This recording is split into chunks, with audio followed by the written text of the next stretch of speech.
ReZero Web Novel Volume 32. After what is one of my favorite volumes in the entire series, we jump from Gladiator Island to the Grand Siege of the capital of Wallachia. And this volume sounds very promising, and it does deliver on some very cool character moments and epic scenes. However, it does take a while to get there. This is one of the many volumes where I'm very eager to read the finished light novel version because pacing was definitely an issue for this one, and also it does have some peculiar writing decisions which I was not a huge fan of. Volume 32 is one of those volumes where I can definitely see why people don't like Arc 7, still I think the arc is way overhated. For example, Volume 31, if you didn't climax multiple times reading that, are you even a ReZero fan?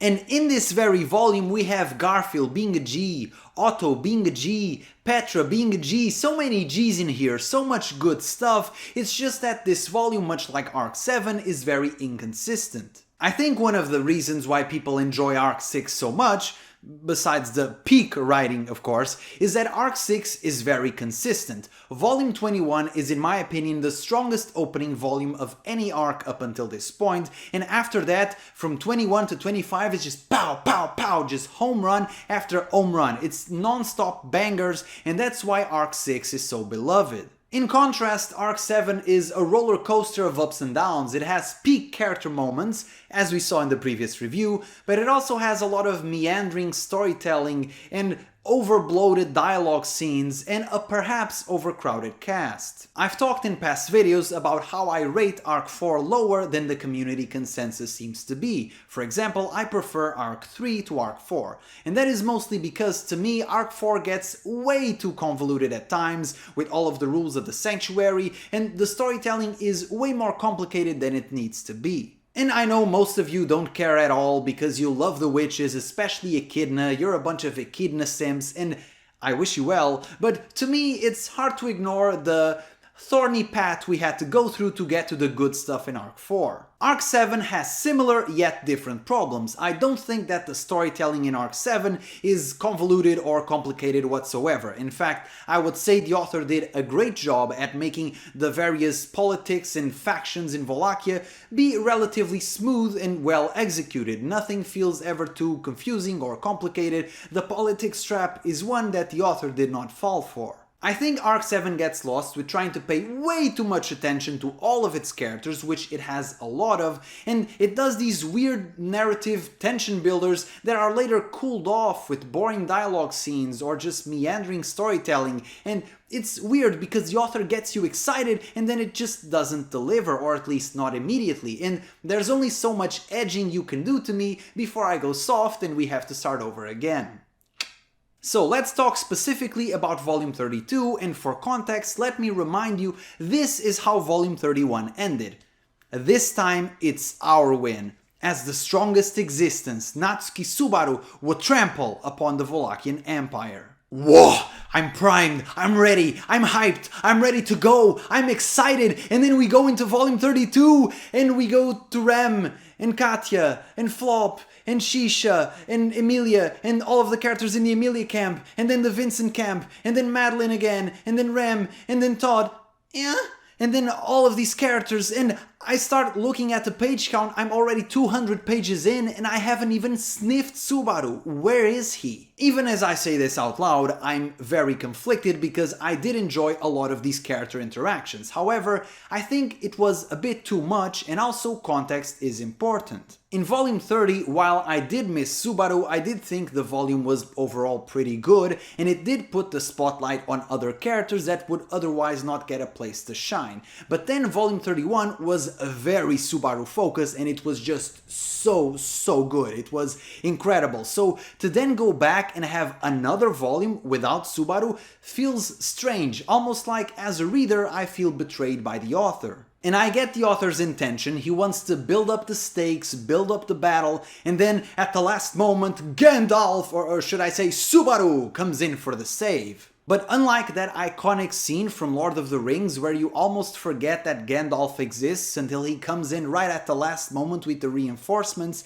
after volume 31 I'm like an obsessed fanboy because Subaru is all I can think about. All of these characters are having trouble and all I can think is, when is Subaru coming? Where is he? What is he doing? And so the surprise at the end isn't as surprising to me because I was expecting it. In fact, I was anxious waiting for it. I couldn't think of anything else. My very cynical self guessed that around 200 pages in, if Subaru hadn't appeared yet, he would either not appear at all in the volume or just appear right at the very end for the cliffhanger, and unfortunately that's exactly what happened. Personally, and I think this may be controversial for some people, but I think the better move would be to switch the order of volumes 31 and 32. Obviously you'd have to rewrite some things to make sense, but here's my thought process. Having 2 volumes in a row without Subaru would be unprecedented for the main story. However, I think it would almost make both volumes better. This volume would feel a lot more tense because you legitimately wouldn't know where Subaru is or what he was doing. Let's not forget that with his authority, he is very vulnerable to being trapped. There's nothing he can do about that. We saw that in Arc 4, and also the other characters, even if they don't know, they do raise this as a possibility, that if Subaru is just trapped behind some jail cell, there's very little he can do about that, especially as a kid. And volume 31 perhaps would also be even better because you would have this sense of urgency of Subaru, hurry up and get out of there, go save Emilia and Beatrice, and it would be even better in my opinion, as it would raise the stakes of both books. Let me know your thoughts. I know that sometimes I have these crazy ideas which people don't like, that's fine, but in my opinion it would legitimately help narrative cohesion and to maintain this crescendoing climax in the arc if the orders of volumes 31 and 32 were flipped. Now let's jump into the characters, and there's so much to cover here that I'm not going to go through all of them, but let's address what is arguably the star of the volume, Garfiel. Now this is my shonen protagonist, rise up Garfielers, because he was awesome in this volume, so much so that he was even feeling himself by saying "my amazing self" every other sentence, which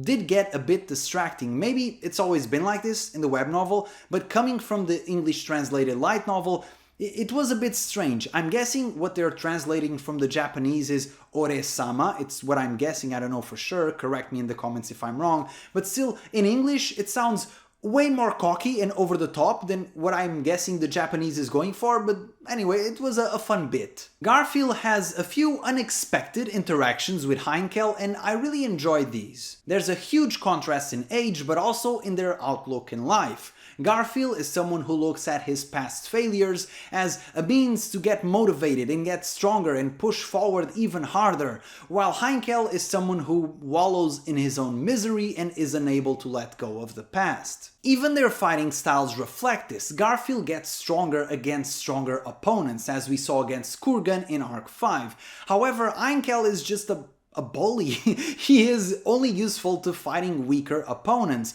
He gets this sort of mental block against stronger opponents where he perceives himself as weak and unable to ever win, and it becomes clear during Arc 7, unlike what I and perhaps other people thought during Arc 5, that Heinkel is actually not weak at all. He's quite strong, but he's just has this weird mental block and all of these inner demons inside him. Heinkel is only useful to fight against weaklings, and he doesn't have the grit to fight against stronger opponents because he doesn't have that dog in him, or should I say, that cat in him.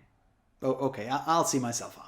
The fight between Garfiel and Kafma is super cool and very much unexpected because, like I said, the beginning of the volume does drag a little bit and all of a sudden you're just in the fight like, oh, okay, this is happening, cool. And it then, from that point forward, it just bangs. After beating Kurgan in Arc 5 and feeling remorseful for not helping out during Arc 6, Garfiel is now more determined, more resolute, more eager to prove himself than ever before, and that shows during this fight against Kafma, in which he sets himself ablaze and even performs self-surgery in order to get rid of his insects and win the fight. And kids, do not try this at home, but it was very cool. Just a couple dudes being bros. And also Garfiel has some cold lines during this battle. My amazing self's right here. For just this moment, don't let anything get in the way. Ooh! The dude is ready, just one-on-one, man-to-man, ready to bang it out raw and give it to each other hard.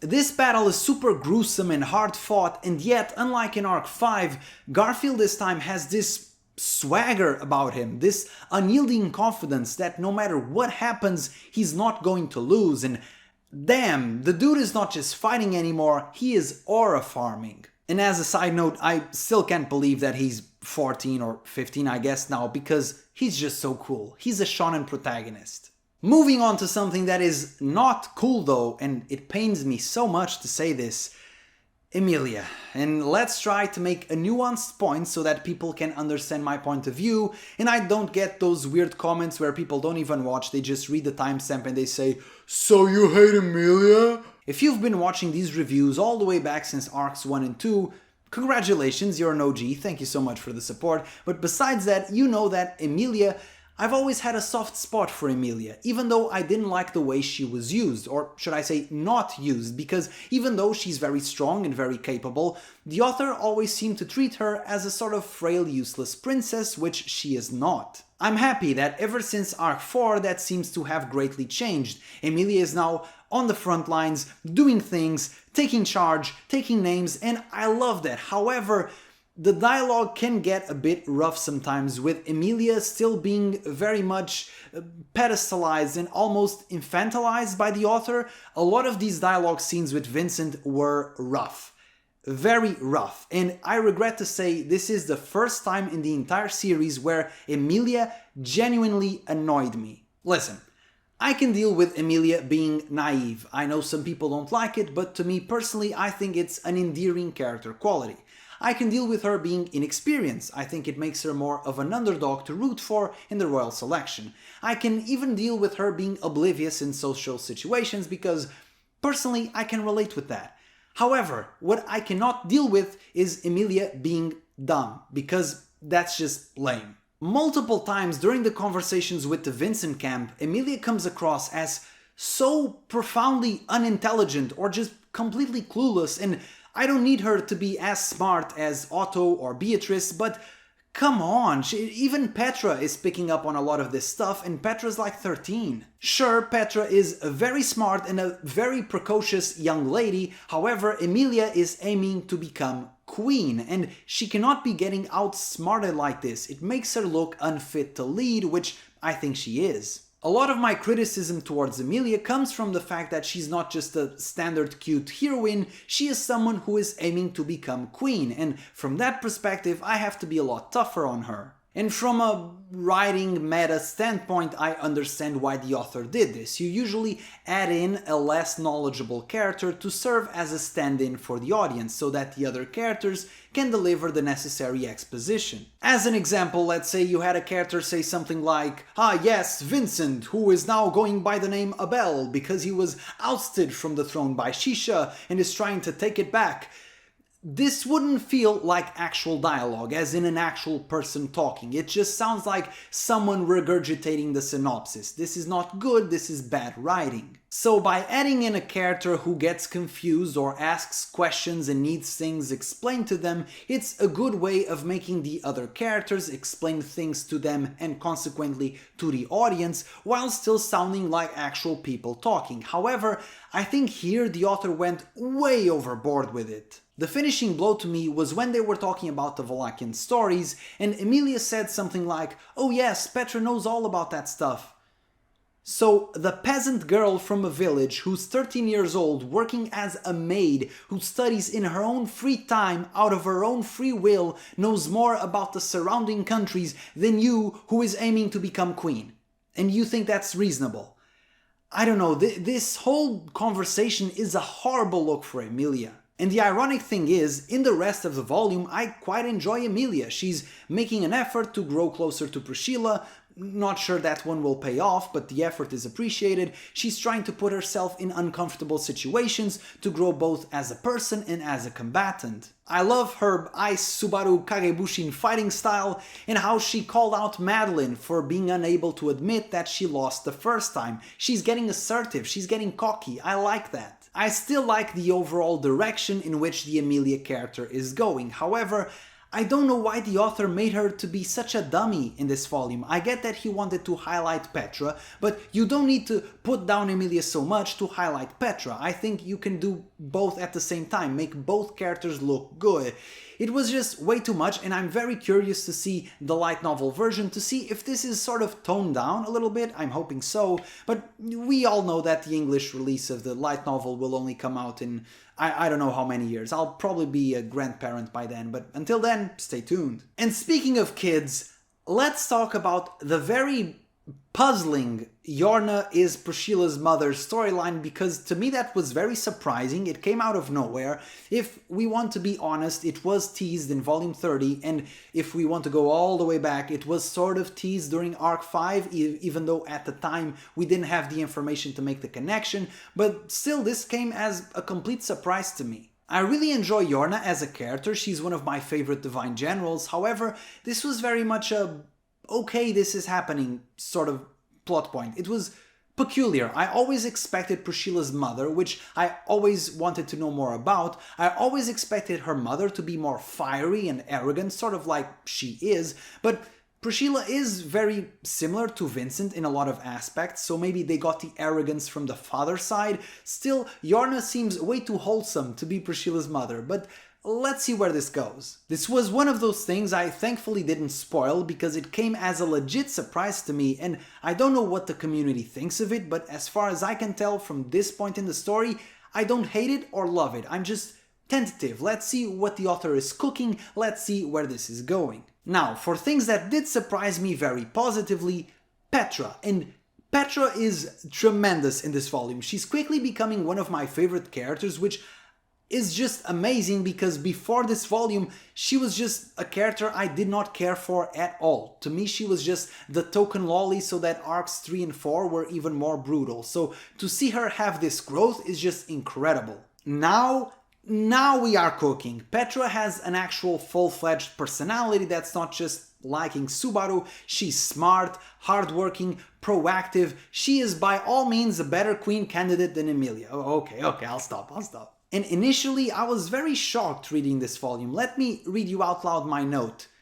WTF, they brought Petra. Why? It seemed insane to me at the time that they had actually brought Petra, a defenseless child, into the middle of Wallachia, which we've already established is a very dangerous place, much more than even Lugunica, and is in the middle of a rebellion. So this seemed like a nonsensical story decision to me. I thought that she had negotiated to help smuggle the Emilia camp into Wallachia, but that she had stayed behind. As the volume progressed though, I started liking her more and more. She's very useful as a second strategic brain to Otto, since Rum is away and Beatrice is nappy, and also the fact that she was so determined to help Subaru and be useful to the Emilia camp that she learned magic.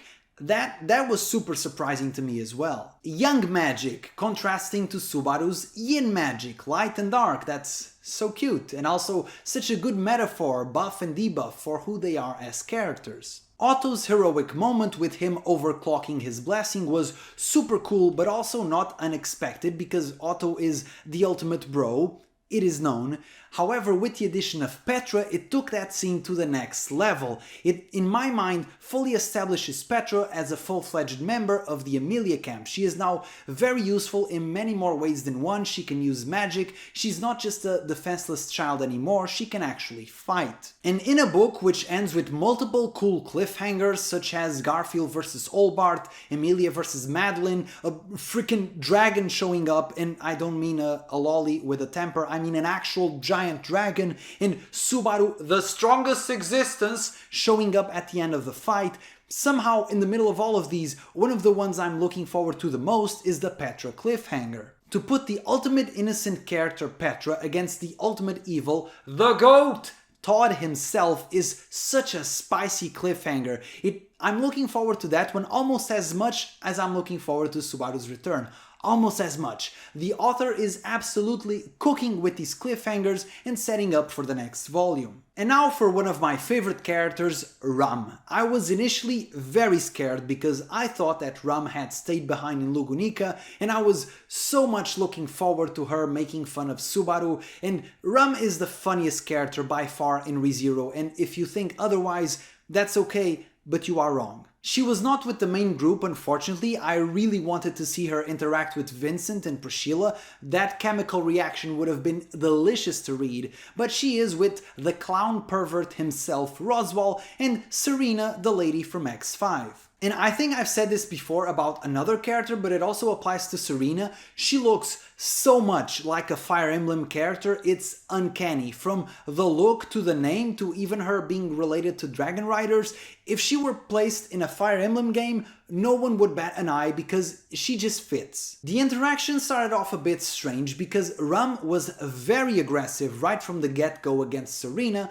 which was a bit odd to me since Rum is very aware of social norms and social hierarchies and to not let Roswaal look bad. You'll notice that Rum is a complete bully and only really punches down, namely at the absolute bottom of the totem pole, Barusu, but that's not bullying, that's tough love. It is later revealed that Rum looks at Serena as a bit of a love rival, and also Serena loves fiery women, so they get along pretty well actually, and it is not explicitly stated if Rum knew this was the right approach to take with her, but it is implied because Rum is very smart. Besides her taste in men, Rum is perfect, so of course she knew. The conversation is interesting, even if a bit long, and it sets up many interesting possible plot points, because is Roswaal going to join the fray? Because that would be amazing. Besides Reinhardt, isn't Roswaal just the strongest person in Lugunica? How would he fare, for example, against Olbart, someone who relies more on speed and trickery? There's so many possible cool matchups for Roswaal, so many cool matchups that I would like to see. I want to see Roswaal roast some people with magic and Rum roast some people with words. Now, my character notes are endless and there may come a day when I do hour-long streams just covering everything, but today is not that day, so let's get into Beatrice's heroic moment. First thing to note, Vincent is ruthless. He said so himself all the way back in volume 26, even calling Subaru a softie, which he is, but in this volume it became very apparent that Vincent was willing to sacrifice a lot for victory. If I'm being honest, from a personal standpoint, Zeeker's loss is a bit whatever, rip in pepperonis, Afro-feminist, you shall not be missed, but I wish you well. However, that beam would have also struck a lot of important characters such as Heinkel and many of the Shudraks, so that would be a huge blow story-wise. Beatrice has changed a lot since her unemployment as a librarian in Arc 4. We see that Subaru has a lot of influence on Emilia but also on Beatrice. Beatrice was willing to give up her own life to save the people, something that it was even ballsier than what she did in Arc 5 to be quite honest, and it would be unthinkable for the Beatrice who spent 400 years of passivity to even do something like that. Let's not forget that during Arc 3, Beatrice's inaction and jadedness and refusal to help anyone was almost evil. This is a great moment where we get the combined efforts of Beatrice and Louis, both people who have been greatly influenced by Subaru, and also it is particularly great because Beatrice was one of the people of the Emilia camp who was more distrustful of Louis, someone who, by the way, I think Beatrice is right. I don't know why all of the members of the Emilia camp are complete softies. Can we please get a real pragmatic man over here? Todd, can you please leave Petra alone? She's a cutie pie. Can you go and take care of Louis, please? Just asking for a friend. I still don't trust Louis. I don't care about your comments about how she's this and she's that. I don't trust her. Do not trust archbishops. Todd, get in here. The ending of the book is very iconic and very rewarding, even if a tad predictable, and yes, it is cheesy that the hero arrives just at the right moment, but peak ReZero has a bit of cheesiness. It doesn't matter if it's cheesy or corny, usually that just means people are too afraid to actually feel feelings. You know, cheesiness isn't necessarily bad, it's the execution, and as always, the execution is peak! Louis sees him in the distance, and so she spams teleports, risking her own well-being to get to the hero that was promised. And this is such an amazing cliffhanger for the next volume. Usually the climax volumes for every arc are always so epic, and yes, I do know that Arc 8 is a continuation of Arc 7, however, I am very, very eager to see the final volume, and I have high expectations for it. Overall, volume 32 is not the best in Arc 7, it's a bit of a mixed bag, but to be perfectly clear, a weaker volume in ReZero is still a 7 out of 10 for me. So It's just because the previous volume to me was a 10 out of 10, so the drop off is a little bit steep, so it feels a bit bad, but I didn't hate this volume, I just thought it was a bit inconsistent. Like I mentioned at the beginning of the video, this volume is paced horribly in the first half, it really drags. I think that the author indulged himself with way too many dialogue scenes, which I hope are trimmed in the final light novel version, but once the actual siege started, I think it got significantly better and really picked up from there. This arc's cast is huge, and I think at some point we either have to start grouping these characters a little bit more so the points of view aren't as scattered, or go back to the central point of view of Subaru, because there's just way too many things happen, way too many interactions, and it feels like at some point the narrative is just drifting from person to person, although there are very random moments of dialogue that I do enjoy greatly, such as when Tarita wanted to skin Frederica. That was random but very funny. I think that my main problem was that coming into this volume, volume 31 left me way too hyped and I was just expecting something that did not deliver. Once again, I think that if we swapped the story order, I think it would better build up the crescendo that is Subaru's grand entrance and not blue ball the reader as much. But maybe that was just my problem, let me know in the comments. There were still some very memorable moments here, namely from Garfiel, Petra, Otto and Beatrice, and although I do understand people's criticisms of Arc 7, I will say my general outlook on Arc 7 is still overall very positive. Anyway, I feel like I haven't had such a mixed review ever since all the way back in Arc 4, so after the previous glaze session on the previous video, maybe this was needed. So definitely let me know what you think of this volume in the comments. Be sure to follow me, links in the description, like, subscribe, ciao!